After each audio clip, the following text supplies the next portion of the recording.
Құрметті Петропавл қаласының тұрғындары мен қонақтары. Петропавл қаласы полиция басқармасының криминалдық полиция қызметкерлері сіздің назарыңызға келесі ақпаратты ұсынады. Егер сізге WhatsApp желісі арқылы аудио, бейне қоңыраумен, банктың қауіпсіздік қызметкерінен, ұялы байланыс операторларынан, өзге құқық қорғау органдарынан қоңырау келіп түссе, сізден SMS-код хабарлауыңызды немесе ұялы телефоныңызға өзге орнатпалар орнатуыңызды сұраса, дереу қоңырауды аяқтаңыз. Банк қызметкерлері мен құқық қорғау органдары сізден SMS-код хабарлауыңызды немесе өзіңізге қатысты ақпаратты сұрамайды. Үшінші тұлғалардың нұсқауы бойынша өзге қолданбаларды ұялы телефоныңызға орнатпаңыз және сілтемелерге өтпеңіз.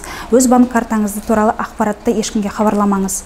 Қауіпсіздігіңіз үшін егов мобильді қосымшасы арқылы 6 ай мерзімге банктік несиелерді, микрокредиттерді алудан ерікті түрде бас тарту қызметін қосыңыз. Ағымдағы жылдың басынан бері Петропавл қаласы аумағында 400-ден аса интернет алаяқтық фактісі тіркелген. 2024 жылдың тамыз айының басында Петропавл қаласының тұрғыны интернет алаяқтық фактісі туралы жүгінді. Жәбірленушіге белгісіз тұлға қоңырау шалып, өзінің банктың қауіпсіздік қызметкері ретінде таныстырып, жәбірленушінің атына алаяқтар несие рәсімдеп жатыр деген жалған ақпаратпен жәбірленуші өз шотындағы ақшасын, өз депозитіндегі ақшасын алаяқтардың шотына аударған және өзге банктерде өз атына несие рәсімдеген. Келтірілген залал шығыны 2 миллион теңге.